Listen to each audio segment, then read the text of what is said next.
And welcome, everyone. Hi, I'm Steve Ferreira, your host of Ocean Freight TV and CEO of Ocean Audit here in beautiful sunny Miami, Florida. Happy pre-Memorial Day to everyone out there, and I really appreciate you guys tuning in or watching this on replay on LinkedIn Live, LinkedIn, and YouTube, of course, streaming all the Ocean Freight TV series and all my prognostications and thoughts on the container shipping industry. And today is certainly one of those that I have a lot of thoughts on. I wanted to just talk a little bit about, so glad to see you guys, and hi to all my great clients and friends and fans out there. We've been following the very interesting case of Bed Bath & Beyond versus OOCL and the various OOCL entities. And I think it's a fascinating case. I've pretty much come out on LinkedIn talking about how I think it's kind of a nothing burger, right, in terms of the strategy of throwing the proverbial sink against the container walls and seeing what sticks or doesn't stick. But a couple of new things happened this week that led me to make some new comments today. Actually, one of them is kind of hot off the press, and it's kind of to the layman's terms out there. It probably wouldn't mean a lot, but to me it means a lot. Just because of the significance of a couple of the interesting things that have happened in the docket for the particular case. Now, when I say docket, right, the Federal Maritime Commission maintains a docket of all the musings and ruminations of each case, in terms of what the complaint looks like, even things like appearances by attorneys. And that's what I wanted to talk about today. I've worked with I've been on four or five FMC cases myself as an expert witness with my, obviously my world-class expertise on ocean freight invoicing, rates, tariffs. I'm a kind of the Wikipedia of, that's funny, of ocean invoice rates as it relates to an FMC, type capability or testimony. And so I look at the case lots or caseloads in the FMC, with wide open eyes, kind of like that new bumper music of my new opening where I've got the goo-goo eyes going, and I see some of these cases and sometimes I'm twixt in between, why the case didn't get settled commercially, or, why somebody, goes the full yard, in a small dollar case, or in this case, a $31 million ask is what Bed Bath & Beyond, or $32 million is asking of OOCL. But I wanted to point out that, as I said, I've been on several cases, and I'm always on the side of the importer, right, that's been looking for a remedy. Never on the carrier side because, I play really on the importer side. So it's interesting, that I'm not taking sides, in the Bed Bath & Beyond case. I think they're a fine company. I've met them 15 times over 20 years, talking about audits and all that great stuff. So I say with peace and love, what I bring to the equation here on Ocean Freight TV is I'll tell you like it is, right? And I'll give you a neutral rundown as best I can because I don't have any bosses, right? So I'm my own thought leader in terms of the topics at hand. I saw an appearance on looking at the docket. These are just printouts of what happens at the FMC. A few days ago, the attorney group in Washington, D.C. Many of these attorneys are based there. They do the FMC dockets and the FMC work on behalf of carriers and beneficial cargo owners. But the firm Blank Rome is a pretty prestigious, Washington big name law firm, and they are now the attorneys or one of the appearance attorneys for OOCL, right? That's defending the case against Bed Bath & Beyond. I thought it was interesting, and again, this is sometimes the fine line, when you're an attorney. A buddy, a friend, a LinkedIn friend, right? Rebecca Fenneman of Jeffrey Fenneman Law Group, and her partner Eric Jeffrey have also, just in the last day or two, been brought in given a notice of appearance to appear for OOCL in the case of the carrier. And so, Rebecca is and I say with peace and love, I don't have her LinkedIn profile up and open, but formerly an FMC legal staffer, running certain aspects of the FMC legal team, different divisions within that. Of course, within the FMC, you have something we call ALJ, which is administrative law judges or justices, excuse me, I believe it is. And then we have, the Center of Dispute Resolution, and we have obviously the FMC is made up of a lot of different attorneys researching, case law and whatnot. So I thought the appearance of Rebecca and Fenneman and Eric Jeffrey was pretty significant in the way that I'm thinking is that OOCL is bringing out kind of all the big guns, Blank Rome, Rebecca, of course, Eric Jeffrey. And I think that I think this is one of those deals where they want to make a portfolio statement here. OOCL does that. Don't think that throw the wall, throw everything into the sink, and turn on the garbage disposal, see what comes out. That strategy will fly, right, or play in Peoria, as they say. I don't know. It's just me thinking that I think that when you bring in, some significant legal power, and especially these folks are highly trained in FMC regulations and matters. Now, again, I say with peace and love, I don't know the history of who's on the Bed Bath & Beyond side in terms of legal representation or how they're running the case. I can just tell you that you kind of have an all-star team. That's the word I was looking for. Kind of an all-star cascade of attorneys that are on the FMC kind of dais, if you want to put it like that. So it's really interesting, and I think that the interesting aspects, one of the interesting aspects of the Bed Bath & Beyond case, right, in terms of what Bed Bath & Beyond is kind of promoting, and we talked about it on last week's show, is they had an issue where the same attorney, I believe it was the same attorney group that handled another BCO complaint at the FMC, MCS Industries, and that was against MSC. So it's pretty confusing. MCS Industries is an importer, MSC obviously is a carrier. And because of the way MSC functions in Geneva and under Swiss law, they didn't comply with everything that the case was looking for, and allegedly or supposedly, there appears to be that there was a default on MSC's part, the shipping line, the ocean carrier, because they were unable to comply with what the administrative law justice at the FMC was looking for. And so the attorney, is using that as an argument that, hey, if MSC didn't comply, with discovery, if OCL does the same thing, it kind of should be a de facto, slam dunk for us. And I think there's a causal relation, a disconnect, right, to these various arguments. Of course, I'm not a trained attorney. I'm just, someone that has been in the middle of these cases.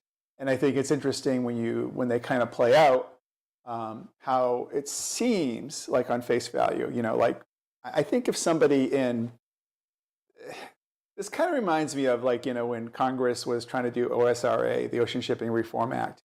Obviously it's a lot of their staffers, and the actual congressmen or senators obviously don't get into the weeds on it, right? So there's a lot of behind the scenes machinations that are going on by junior staffers, and it's tough, right, to understand the ocean culture. And I think that's really an important part of this topic today, and in our show today here on Ocean Freight TV, is looking at the differences and the unique aspects, right, that our ocean world presents itself.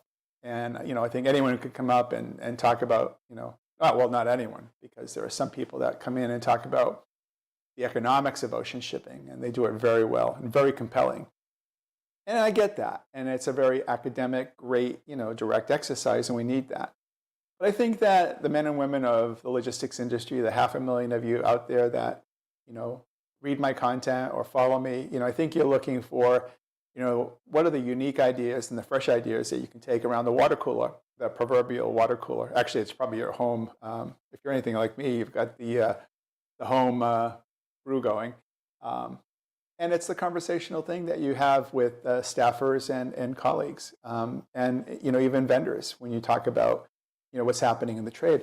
And speaking of what's happening in the trade, I was looking at the Journal of Commerce came out with their top 100 list.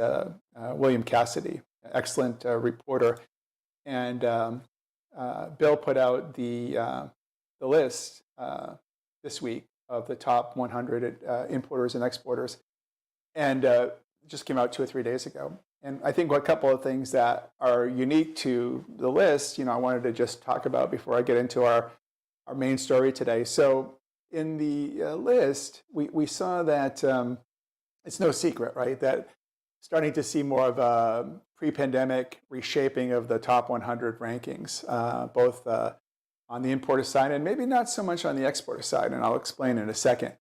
But basically, obviously, it goes without saying that a lot of the home and leisure importers, including certain types of furniture or other home goods, obviously started to slide down the rankings a little bit. A good example is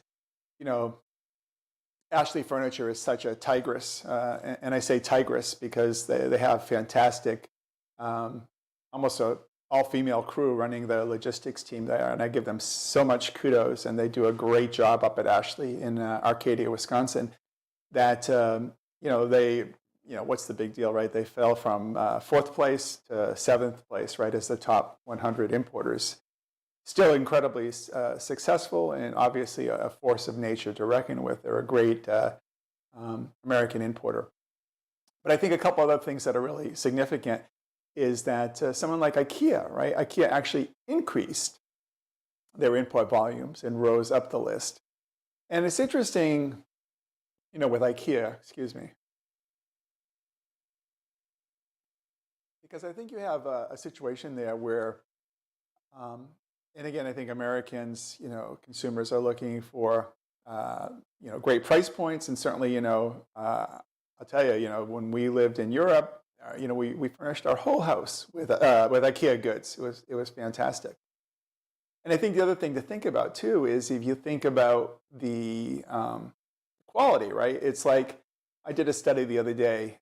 Somebody brought up the fact that for example, Heinz ketchup in the UK is completely natural. Heinz ketchup in the USA has a lot of preservatives and chemicals and whatnot. The European version is also much more expensive.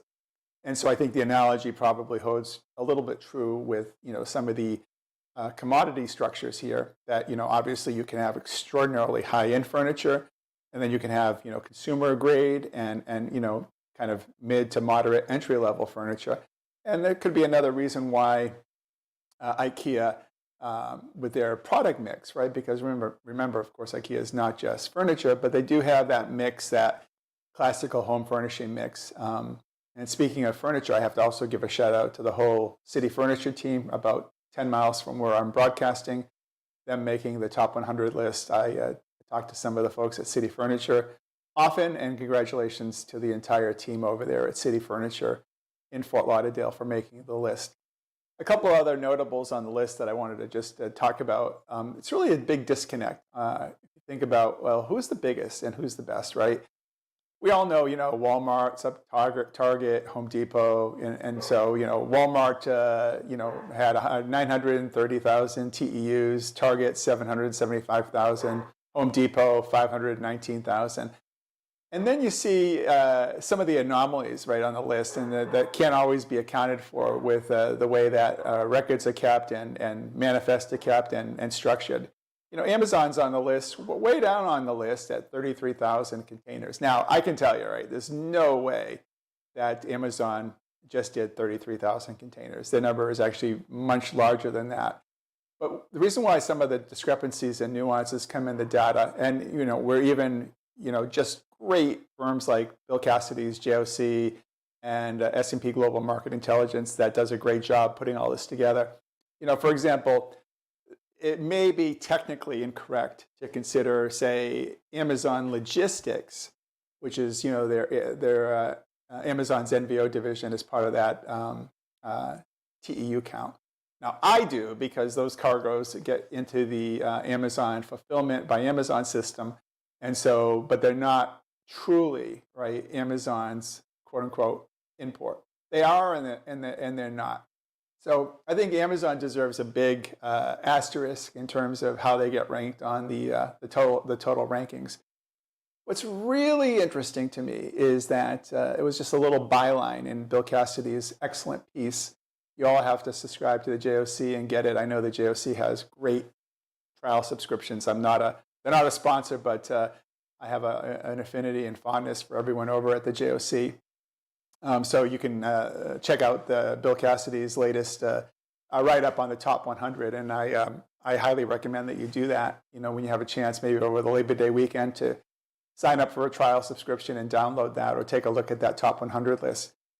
But I think it's really fascinating that on the export side, Mr. Cassidy writes that shipments of paper products have fallen to lows not seen since the financial crisis of 2008. And it's really interesting, the paper products, in terms of the exports being truncated, because on the inbound side, we're starting to see a pickup of the paper products. So it could be, that, there are different, obviously, grades and granularities of paper products. For example, fine copy paper. Like, for example, even here at Ocean Audit, right? I don't go out and buy the cheapest, 86, weight brand or whatever it is. You have to use a good, higher end kind of resin coated paper if you really want something to look good. So there are obviously a lot of different grades of paper and products like that. So it's a general statement that paper products have fallen to lows, but on the other hand, to new lows. But on the other hand, imports of paper products and niche paper products have actually starting to come back to normed type levels. And so we'll probably have to get some economists involved in terms of why that happens. But it's really interesting just to see the trends on imports and exports. And I think that really kind of falls into our one of our top stories for the day. And we have about 10 minutes left, so I'll try to be brief. And by the way, you're watching Steve Ferreira, CEO of Ocean Audit, and here on Ocean Freight TV. And we want to talk about charters. Are they still a thing? I wrote a lot about charters, charter ships. I'm talking about charter vessels that are not part of a normal vessel operating carriers or NVOs rotation. Now we have excellent service providers, and friends like UWL that have their Sunchief service from Vietnam to the U.S. And these niche services are very interesting to me, and I think they're very cool. And the thing about it is, I've been silent on the topic for a while now because of the way volumes have kind of nulled themselves out. I also wondered to myself, are charters still a thing? Well, they're still very much a thing. And one of the areas of early charter activity that to me is kind of on top of the world is the Port of Everett. That you see Port of Everett, Washington, of course. One of the things that's interesting about the Port of Everett is they had, now these are not containers, mind you, but if you look at January to May of last year versus this year, they had about the same total number of individual shipments. So 14,000, orders, which could be, 30,000 containers. So, but the individual orders are kind of what I like to look at to help understand the year over year to the cadence of, how strong the orders are. However, one of the things that was really interesting is that there's a little bit of a flip or a twist. In 2023, a good part of those orders are new built containers, for example, J.B. Hunt, Amazon 53-foot containers, paper. We go back to paper, we go back to resin, and we go back to tires, as opposed to 2022's maybe higher end lithium-ion batteries, or some designer or retail grade furniture, right? That obviously was a big deal towards the 21 in the 2021 season and towards the mid part and tail end of 2022. So we have really interesting ports, and I'll talk a little bit about Port Hueneme, which is in Northern California. But these charter ports, these charter ships, they're calling into Everett, they're calling into Port Hueneme, they're calling into Wilmington, Delaware, they're calling into Houston. And I think the one in Everett is really interesting because, Everett's a pretty easy port to get into now that the container-getting pandemic is over. And the thing you have to bear into here is obviously the rate load, how much it costs to run the charters, how effective it is, how good you are at selling it, and really how good you are as an NVO or 3PL at covering your costs on these charters. Now, I think, UWL, I did a profile on them a few weeks ago. They had a very decent charter on their Sunchief service out of Vietnam. Not 100% full, but what I say with peace and love and respect is that it didn't have any empties, and it didn't have any empty containers on it. A lot of these charters now we're seeing come into Everett and Port Hueneme are laden heavily, with new built containers. And that really is an interesting dynamic. And I'd have to talk to some of my truck friends, but I think that especially in California and Washington and the West Coast ports, truck weight and over the road fines on weight. These empty containers weigh nothing, right? So pretty easy on the trucking equipment, and a lot to think about in terms of probably getting in and out. It's one of the reasons why I think J.B. Hunt and Amazon Logistics, in planning their empty 53-foot loads, have gone to these outports and used the charter ships because, it's a great strategy. Now, one of the things that, kind of plays into these, I call them these ghost containers, is that there's just thousands of them, moving now.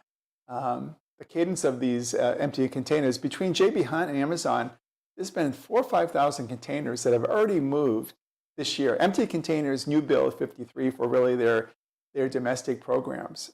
And I think it's just really interesting that you can start to get a little creative, right? With if you're an ocean transportation intermediary or an NVO license like Amazon or like J.B. Hunt, you can start to think about, perhaps different creative NVO strategies to market these containers. Can you do a one-way load with containers and then market it that way? Can you do a traditional NVO if you're a JB Hunt? And certainly you can have it all. I think the challenge, especially in the NVOCC sales culture, is like these bats flying out of a container. I think that there are certain NVOs and certain, and again, we're really focusing here on a niche strategy, guys and gals. But there are certain NVOs that, or OTIs that do a fantastic textbook job. Amazon Logistics has really never wavered away from going after the small, medium-sized Chinese manufacturer. I look constantly for Amazon to break the bubble, break the mold, and start to market itself to, typical American-based importers.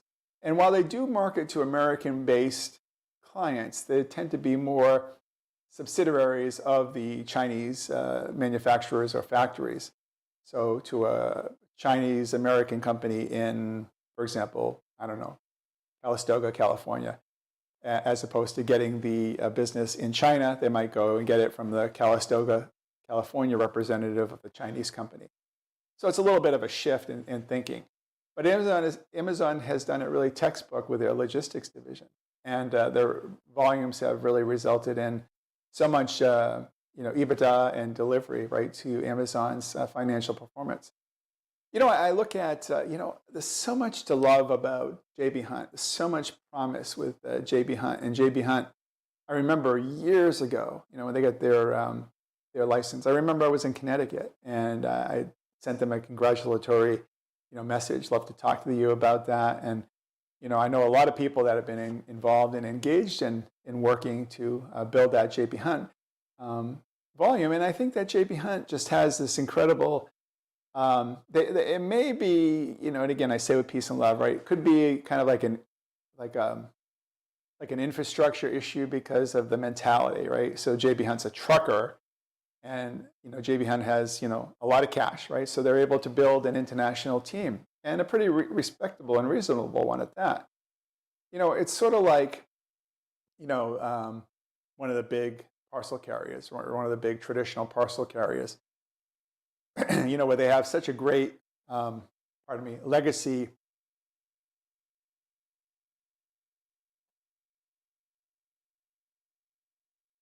Pardon me on that.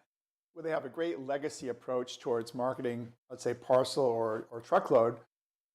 But I get it. It's almost as if when you're in that mode and you have a big company like JB Hunt and this other parcel company, and you're the truckload guy or you're the parcel guy, do you really want to hand off or a lead, right, to the international group that might not have as much practice? Or what if they kind of cock up the operations and it causes you as the guy handling the domestic part to look bad, or the gal handling the domestic part to look bad?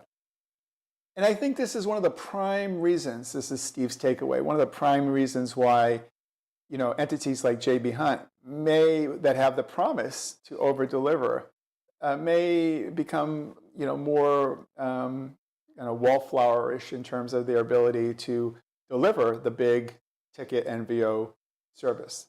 That's not to say they haven't tried and they haven't done well. They've done well taking these 53 footers and doing some one-way stuff, but very little. And I say that again tongue in cheek because I don't have numbers in front of me here, but very little of kind of the traditional NVO activity that you'd want to see. And I think it's because again how it falls on the radar scope of each individual entity, and the fact of the reality is that in the U.S. alone, we have over 6,000 or 7,000 registered NVOs. And it's the culture, man. And the rates, of course. But I think with these bats, right, these bats are like sonar, right? And they're going to be attracted to the next shiny object. And so when you have 6,000 or 7,000 NVOCCs and, you have a sales force of, I don't know, and again, it could be 50 at one company, 100 folks at another, one or two folks at another company. But you have thousands and thousands and thousands of salespeople out there, and many in their roles under 2 years, many in their roles a year. Many come from other modes of the operation. Some come from a very operational perspective and are not necessarily great, expressive folks at selling and partitioning ideas in terms of why a BCO should use them. So I think that it's the culture of NVO activity.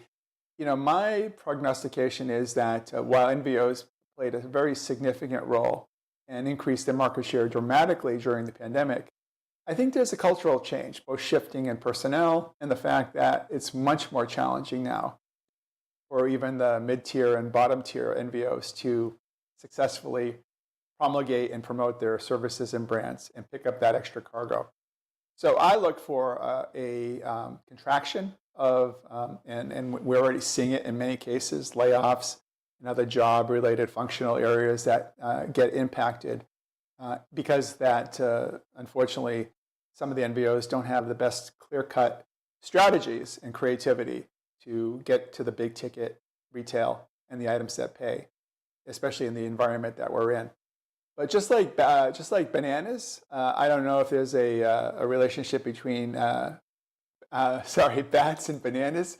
But I watched Beverly Hills Cop the other day. I was binge watching 1, 2, and 3, and I love the movie. And as you know, the gag in Beverly Hills Cop 1 is Eddie Murphy puts bananas in the cop's tailpipes so they can't trail him. And I thought to myself, I was looking at the charter markets, and I said, wow, this Port Hueneme, they had a huge loss of banana shipments. And it turns out, right, that Port Hueneme is that great charter port like Everett. And Port Hueneme has really, really increased the amount of empty containers they also receive. And many banana shipments, from Chiquita, for example, were lost from, or may have been transferred, I should say, from, say, Port Hueneme to another outport or a niche port like Wilmington, Delaware. Of course, Chiquita has their own vessels, so they can go as they dictate and have their port contracts. So there may be some iterations there in terms of how that business shifted. But one of the important things about Mr. Bill Cassidy's JFC article is that you're seeing the traditional kind of return of Chiquita, Dole Foods, great companies, and Fresh Del Monte, another great company, all ratcheting back up into the top 15 in terms of the top 100 importers. So it's interesting to see kind of the commodity structure, like for example, foods making a comeback. And we talked about a few weeks ago, other very high value items that maybe don't move in great big bulk and pad up the container statistics.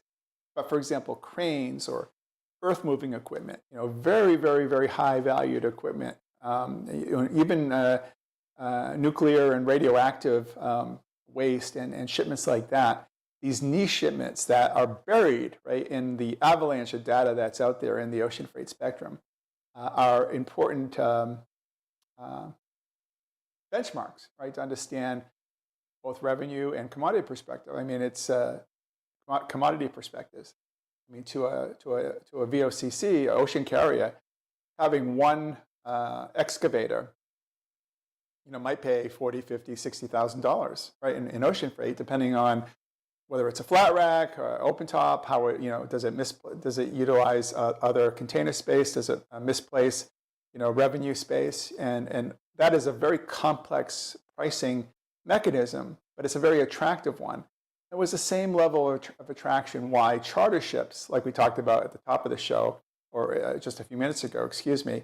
It's another reason why it was very difficult on some charter ships to place a 53-foot container because of the way these multi-purpose charter ships are built. So ship construction, containers, new builds. We also have to talk about the aspect that with more fresh products, there's more need for refrigerated containers and more need for maintenance and control of these. And so really the ocean cycle never really truly shifts, and we continue to evolve, and these new strategies continue to promulgate and move us forward to today, to where we are today. So those are some of the ruminations and musings of what I wanted to share with the team today, my team out there at Ocean Freight TV.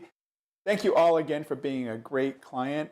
For those of you that use Ocean Audit, I have 20 of the Fortune 100 clients now. We just hit that benchmark, recovering millions of dollars each week for beneficial cargo owners all over the world, and of course doing it all on a contingency basis. So if you're an importer or exporter, and you're part of that top 100 list, or even the top 200 list, or even the top 500 list, I want to hear from you. I want to be able to get your cash back to your treasury, and I want to make you all walking and talking legends around the whole aspect of global ocean freight and global logistics refunds recoveries. So until we meet again next week, have a great holiday. Enjoy the time off with friends and family. Grab a loved one, grab a beverage, grab your best food. Enjoy the weekend, and we'll catch you all next week on another new edition only here on Ocean Freight TV. Have a great day.